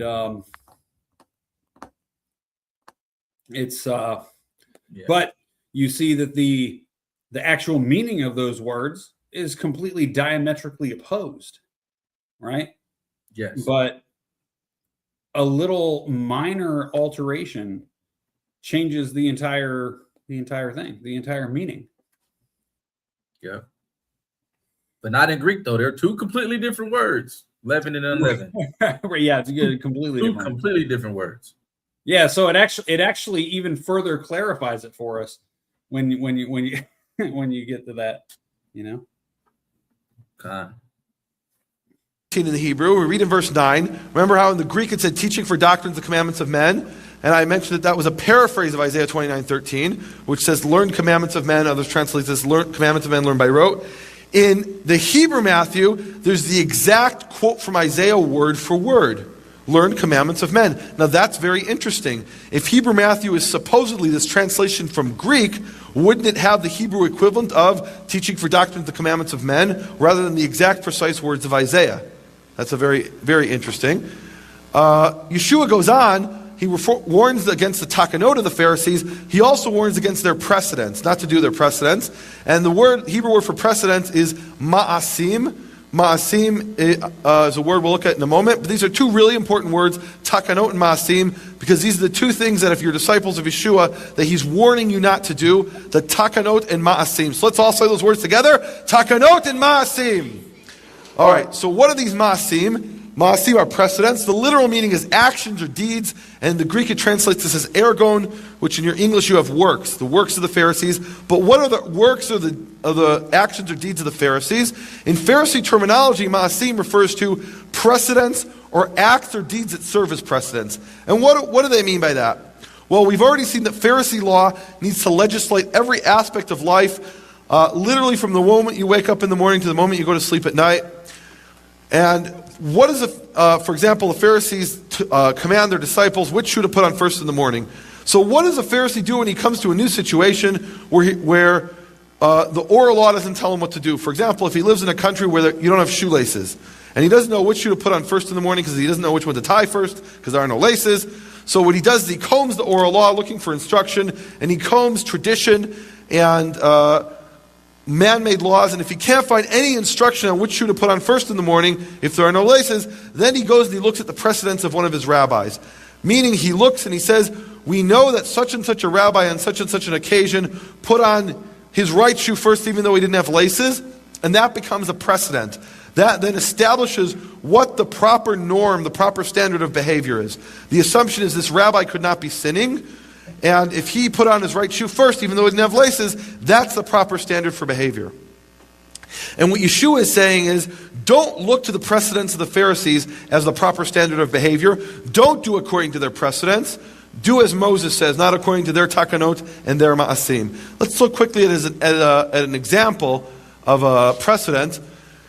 This is a precedent brought in the Talmud, and it says a ma'aseh. Ma'aseh is singular for ma'asim, so a precedent. A precedent which Rabban Gamliel, you probably thought it was pronounced Gamaliel. The correct Hebrew pronunciation is Gamliel. And Gamliel, as you all know, was the Pharisaical teacher of Shaul of Tarsus, of Paul. However, this is Gamliel's grandson, Gamliel II. So a precedent which Rabban Gamliel II and the elders were traveling in a ship when a Gentile made a ramp on which to descend, and Rabban Gamliel and the elders descended by it. Okay, so what on earth is this talking about? The Pharisees start off with the principle that if somebody builds something for you on the Sabbath, you may not use that. If they build a ramp for you on the Sabbath, you may not use that ramp. And so then they ask the question, what if the ramp is built on the Sabbath, but it's not specifically for me? May I use that ramp? And the oral law doesn't tell them what to do. So they go and they say, okay, we remember that one time Rabban Gamliel II descended on such a ramp, and that tells us that this was the proper behavior, and that such a thing is permissible. In other words, the behavior of the rabbi in a specific circumstance becomes the standard by which one should behave by in the future. And what was that, bro? It's just such convoluted nonsense, bro. I mean, it's nonsense. It's like, oh, well, we don't know, so we'll have to go look back at historical writings if so and so ever possibly potentially used this device that was built on Sabbath or whatever. It's like look, if Moses didn't tell you can put your left shoe on first or you have to put this on first, if it's coming from an area of scriptural silence, it's not like, oh man, you put your left shoe on first and then you tied the laces of the right one before you tied the left. Like, what is this junk? It's like, the Bible is clear. It's like complete junk, man. If it, sin is transgression of the Torah. If the Torah says nothing about how to put your shoes on, then you're not going to transgress it by doing it one way or the other. You don't have to worry about that garbage. And that's the what Bible all this is clear. Where there is no transgression, where there is no law, there's no transgression. Well, there's no law, there's no transgression. So if there's no law about putting your shoes on in the Torah, then you're not. Oh my goodness. It's so silly, bro. It's so silly. And then we got to look up precedents. Oh, if this ramp was built on Sabbath, you know what? If someone built a power tool on Sabbath, what am I supposed to look up the exact date that it was built to make sure it wasn't on Sabbath? That they constructed it, that it was put together? You know what I'm saying? It's like so ridiculous, man. I know. It's like so ridiculous. No. Someone built my refrigerator, but if it happened to be built on a Sabbath, am I supposed to throw it out and get a different refrigerator? You know? But you know, listen, even my kids over here laughing and saying that that's dumb. Exactly. You know what I'm saying? Like exactly. We don't know what to do, so we're gonna comb through. Notice he said we're gonna comb through the oral law. We're gonna comb through the taka notes, And then if we can't find it in any of those, we're going to go to precedents of previous rabbis, and we're going to assume that they didn't commit any sin. And then that they were correct. Apply. Yeah. And the Torah was not mentioned in that. Yeah, and not a thing about it is mentioned in the Torah. But that's not what they're doing that first stop. He didn't even mention the Torah as one of their go-to. Yeah, they did. Yeah, they don't even go to the Torah. They don't even say, "Oh, what's the Torah say?" No, they says, "Oh, let's see what Rabbi so and so said and what this said."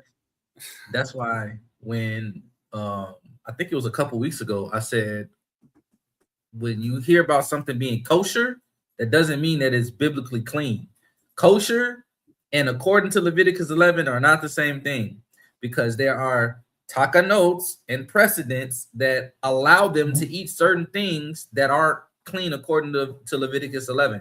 And then there's precedents and takanot that tell them that they're permitted from eating certain things that isn't forbidden in Leviticus 11, such as the whole boiling a baby, boiling a kid in his mother's milk.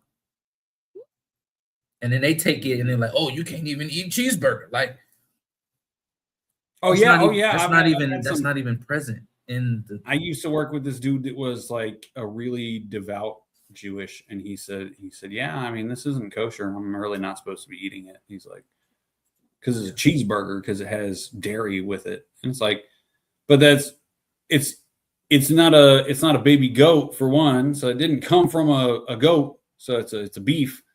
And it's not the milk of the goat's mother, it's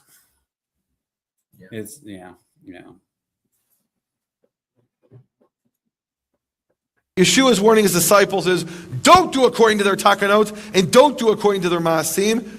Their claim to authority is that they sit in the seat of Moses, so do as he says. Do as Moses says.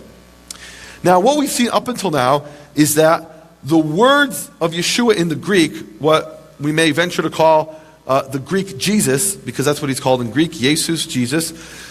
The Greek Jesus, he's coming and he's changing Torah, adding to Torah, taking away. He's saying, oh, don't worry about not adding to the Torah. Do whatever the Pharisees tell you to do. If they tell you what shoe to put on first in the morning, put on that right shoe first. Even though that contradicts what he said 8 chapters earlier in Matthew 15. Now, we've seen now, on the other hand, the Hebrew Yeshua is actually telling people, do as Moses says. Their claim to authority is they sit in the seat of Moses, do as he says, do as Moses says. So the Hebrew Yeshua is actually, or Yeshua's words as he's portrayed in the Hebrew Gospel of Matthew, is actually upholding Torah. Now, what about this statement, because they talk but they do not do? When I first read this, my question was, what do they talk and what don't they do? When we read this in the Greek, it's very clear that it's saying they're hypocrites. But now in the Hebrew, we have a whole new context. He's not saying to obey the Pharisees, even though they don't do what they do themselves, what they say themselves. He's saying obey Moses. So what's this they talk and they do not do? What are they talking and what aren't they doing? And when I first read this, I really wasn't sure what the answer was. I wasn't so clear. And the answer came to me in a very roundabout way. I'd received an email a number of years back from someone who was confusing Karaites and Samaritans. I mentioned to you that Karaites are strictly Old Testament Tanakh Jews. Samaritans, of course, you know from the New Testament, are the people in Samaria who worship on Mount Gerizim. Let's get a quick rundown of the difference. Karaites, of course, believe in the entire Tanakh, the Old Testament, whereas Samaritans believe only in the 5 books of Moses, the Torah, and their Torah is actually different than the Torah used by all the other Jews. In the Torah of the Samaritans, it commands them to worship on the high place on Mount Gerizim, which is a mountain just outside of Nablus, of Shechem. And whereas the Karaites worship at Jerusalem and turn to Jerusalem in prayer, like King Solomon talks about in 1 Kings 8. Of course, Karaites are Israelites or Jews, whereas Samaritans are Babylonians who were forcibly settled in the land of Israel by the Assyrian kings after the 10 northern tribes were exiled from Israel.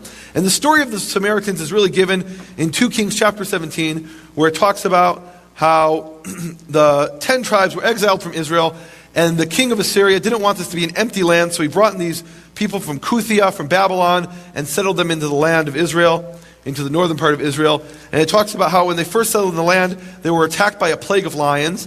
And they said, why are we being attacked by lions? It must be because we're not worshiping the local God. So they went to the king of Assyria and said, can you please give us a priest that will teach us how to worship the local God who of course in this case is the God of Israel. So who does the king of Assyria send them? He sends them one of the priests from the 10 northern tribes. This is one of the priests that had gotten the 10 northern tribes exiled in the first place. And what he teaches them is the ways of the 10 northern tribes that had gotten them exiled. And he brings with him the Torah, but he also at the same time teaches them to do according to the ways of these 10 tribes, worshiping at the high places, sacrificing outside of the temple in Jerusalem, on Mount Gerizim and other places. And then in 2 Kings 17 verse 34, it summarizes the ways of the Samaritans, and it says, until this very day they do according to their former ways, according to their statutes and their judgments. This is how it reads in the Hebrew. They do not fear Jehovah, and they do not do. And then in the Hebrew, the words they do not do is isolated in such a way that it emphasizes those words. And then it completes the sentence and says, according to the Torah and commandments that Jehovah commanded the children of Jacob. So what don't the Samaritans do? They don't do according to the Torah. Now, after I read Matthew 23 and then I reread this passage, I realized in Hebrew this sounds very similar. There's a similar style here. And it seemed to me that Yeshua was echoing the words of 2 Kings 17:34 about the Samaritans. And I think what he was saying is that just as the Samaritans of old do according to their statutes and their judgments, and they do not do according to the Torah, so too the Pharisees of his own era do according to their takanot and their ma'asim, their reforms and their precedents, and they talk Torah, but they don't do Torah.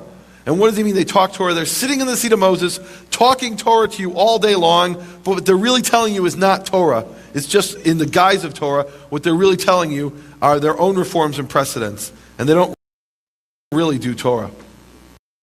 All right, so that's a good stopping point. But it's facts. They don't really do the Torah. They say they do, they claim they do, but they don't really do. They might even think they do. You know what I'm saying? I believe some of it. Some of them actually think they're doing it. Some of that, all of that stuff has been so deeply ingrained and it's become so convoluted that they literally believe this nonsense, right? Like when he remember last week when he questioned his own rabbi about the different mahasim and takanots and how it contradicted the Torah, and his rabbi was like, "Oh, you can't say that. We can never say, that the Torah is being, that the Torah, this is contradicting the Torah, and that the Torah is right, and what we're saying is wrong." Like, there's people that truly believe this stuff, and they will stand on it and fight on it.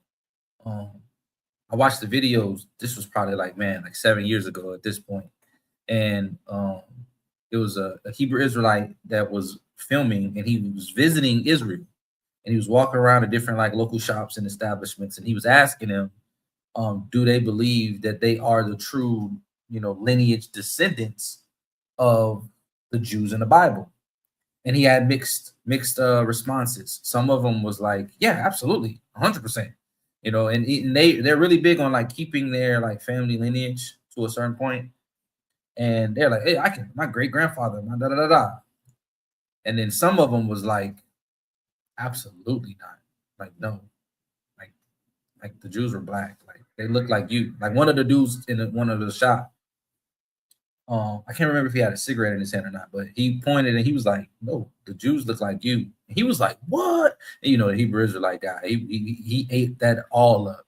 He was like, what? Say it again. He got in the camera. Say that again. Say that again. But and you see that even to an extent with the brother on the video that we're watching right now, right? When he was talking about the Nazis and all of that.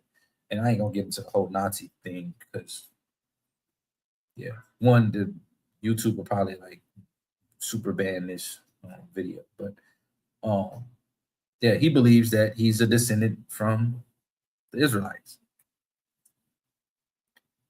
We all know, right? We know. So you chew the meat and spit out the bones in terms of that, right? But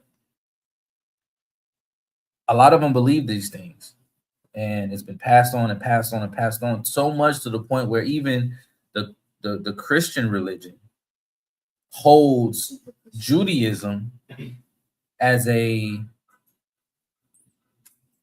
firm foundation to build on top. Like they hold them in regard as being the people of the book, when what they're actually promoting is takanots and ma'asims and transgressions of the Torah under the guise of Torah.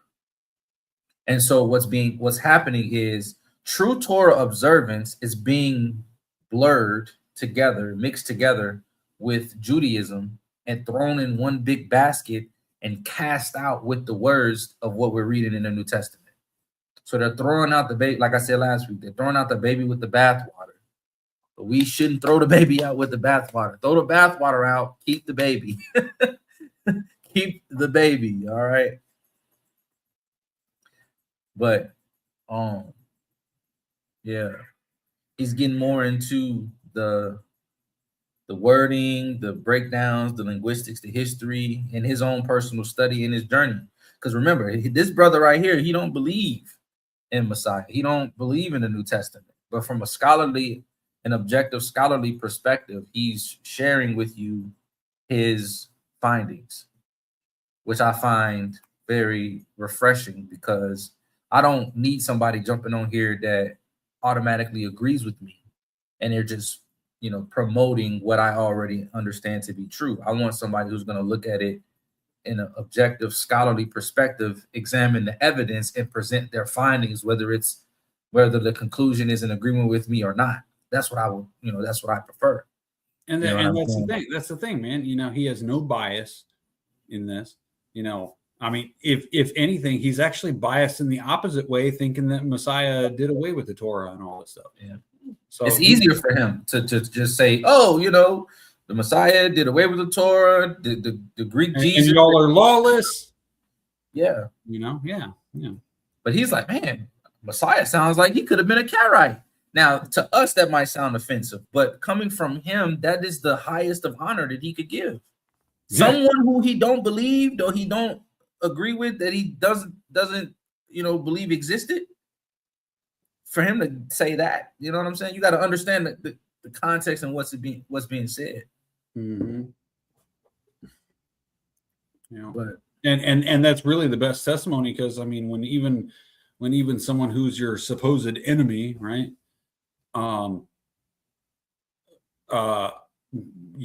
Presents the same evidence, it's like, oh, okay, well, I mean, it's not like they don't have a horse in the race. They're not biased. They're not trying to promote any agendas. They're just looking at it objectively and unbiasedly and saying, what's the truth of the matter here? Just purely based on the text, nothing else. Exactly, purely based on the text and the context and the history. Like y'all saw it. He pulled up one of the church fathers. Even the church father admitted. And he didn't just say the gospel. He said the New Testament. Mm-hmm. He didn't just say the gospels. I'm a firm believer on the gospels and maybe a few other New Testament books. But I do think that some of the later New Testament books and stuff like that were written. Yeah, I mean, Paul probably didn't write the Galatians and in Hebrew because they didn't speak Hebrew, But the church father said that the New Testament was originally written in Hebrew, and they translated it into the Greek as best they could. Because we talked about it earlier, the differences between the languages and how hard it is to translate. It's apples to oranges, basically, right? Mm-hmm. But you got the textual proof and evidence, the linguistic proof and evidence, the historical proof and evidence, the common sense and logical proof and evidence. It's like it's hidden on so much. And like I really like what he pointed out too, between Matthew 15 and Isaiah, right? In the Greek, it sounds like the Messiah is quoting from Isaiah, but he's paraphrasing rather than quoting it directly. When you look at it in the original Hebrew, they're identical. They're identical. Mm-hmm. Not including the Hebrew word puns and all of the stuff that we cover. And he's going to get into more of that stuff too. Don't worry. But we'll wrap all of this up this next week with this final video. I thought about going to righteous reactions, and then do righteous reactions, and then we do trivia night, because we've been having more participation. So I was going to try trivia night again and see how many people come so we can get that together. But I didn't want to take away from what the information is being shared from this video. And if we break it up with 2 weeks in between coming back to the video, you might have forgot what the other stuff he was saying and how everything kind of ties together. So I wanted to finish this 4-part little series, the video, to go over this, and then we'll go into righteous reactions and then trivia night. And then we'll get into the other studies in the coming Shabbats. But with that being said, does anybody have anything they want to share, say, ask? Speak now and forever hold your peace, family.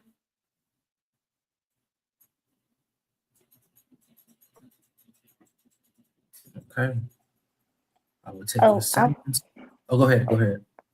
No, I was just gonna say that I really love the dialogue they all incorporate back and forth, because it helps further explain like his points, and like now I'm getting it more.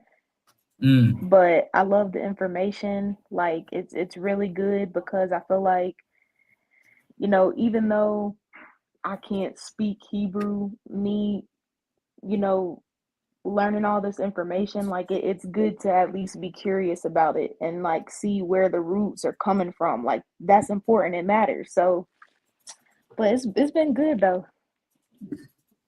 All praises. All praises. It helps when you know the language, right? Like I wish I was a super, you know, astute Hebrew scholar, Greek scholar, Latin scholar, Aramaic scholar, right?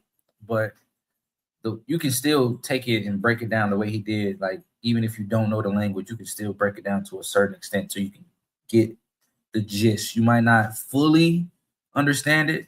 Like I was talking to Sister Zakaria some years back, and she studies Abrit, which is the original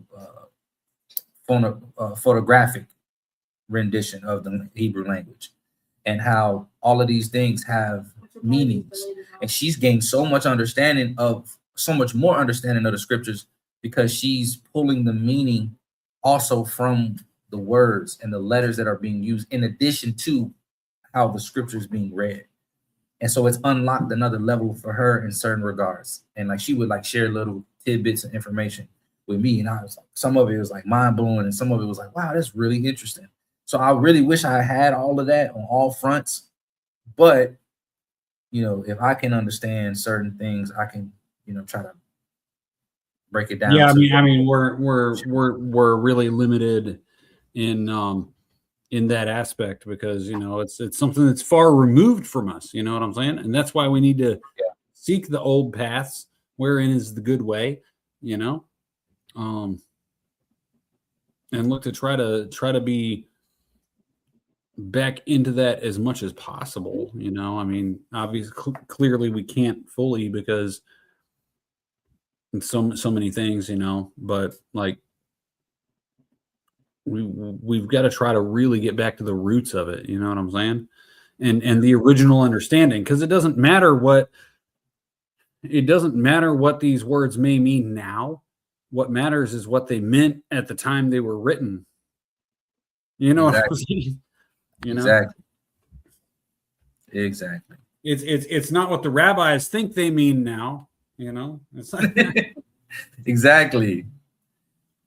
Oh, that's what I wanted to say. I wanted to pause it and say it, but it skipped my mind. That's what I wanted to say.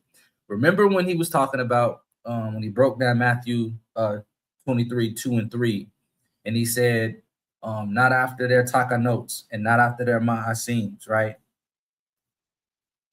And it just left me. Just as fast as it came, it flooded away. Man. Oh wait, what was it? So I had. What is the last thing you said? Say the last thing you said again. Last thing I said was, it doesn't matter what we think it means now or what the rabbis say it means now. What matters is what it meant when it was written. Yes, because it's translated as English as the works of the Pharisees, right? Mm-hmm. So focus on that word "work," right? This is another reason why the general consensus of the Christian view, when it tries to do away with the Torah and it focuses on faith and grace, right? Grace through faith for salvation and all of these things, and that which was all through the works Torah. aren't what gives us salvation, or it's not what justifies us, right? They lumps the works of the Pharisees with standard works and works of the law. All of these things are different. We can't lump all of this up as in works, because we read, right? And me and Sister Kaylee went over this a little bit earlier today on the phone conversation. When you go to James chapter 2, verses 14 through 26, it tells you that you need faith and works. So works can't be this demonized version that we assume that Paul is demonizing in his epistles, because then that would mean that James and Paul's epistles are contradictory. Yeah, That's not. They complement one another. So we got to understand what works is. We are now we should be firmly understanding what works of the Pharisees are, because of what all of the information we just received, right? The Takanos, the Ma'asims, all of their traditions and man-made doctrines. That's works of the Pharisees. Works of the law has been attributed to that, right? And then works in general is just this generic kind of like broad spectrum term that can include everything or none of it. And that's what we got to focus on, because that's what they're using.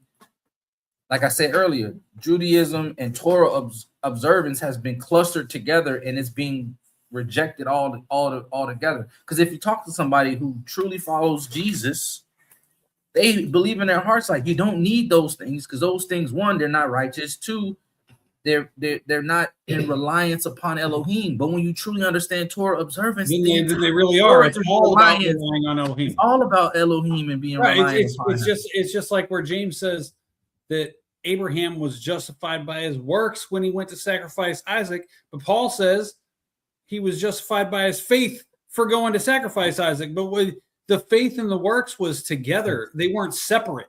Yes. They weren't separate. If he hadn't done the work of going to do it, then it would have meant his faith was nothing. Exactly. And if he hadn't had the faith, he wouldn't have gone and done it. So they're intertwined. They're not separate things. Exactly. You know, everyone seems doing that Torah, that's all this carnal stuff, and it's just physical stuff you don't have to do anymore because you just need to have faith. And it's like, no, if you really truly have faith, you're going to do what he says to do based on that faith, not because you feel like you have to do it, but because you want to do it, because you care about him, you love him, and you want to keep his commandments. Yeah, that's why he says, you show me your faith without your works, I'll show you my faith by my works. By my works. Faith is the foundation and the essence and the motivation where the works come from. Yeah, because you're not going to get up and do all of these works for no reason. Yeah. Exactly. Lastly, real quick, want to give a quick shout out to Sister. Hold on 1 second. Get to over here to the Clizaps. Sister Chakma in the building.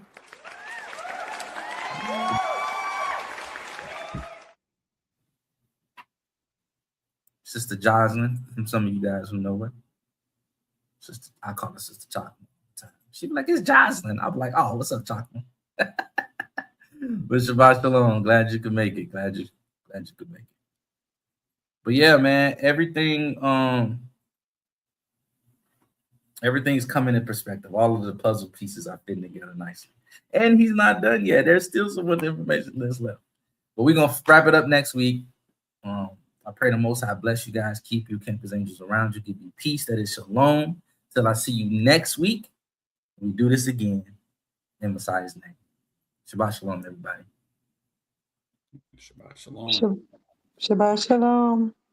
Shabbat shalom. That when Negroes stop getting drunk, when Negroes stop fornicating and committing adultery, when Negroes stop being addicted to drugs and these things that destroy the moral fiber and the morale of the Negro, then our people will be able to get together and unite in harmony and unity and get our own problems solved. I need some weed. La, la, purple and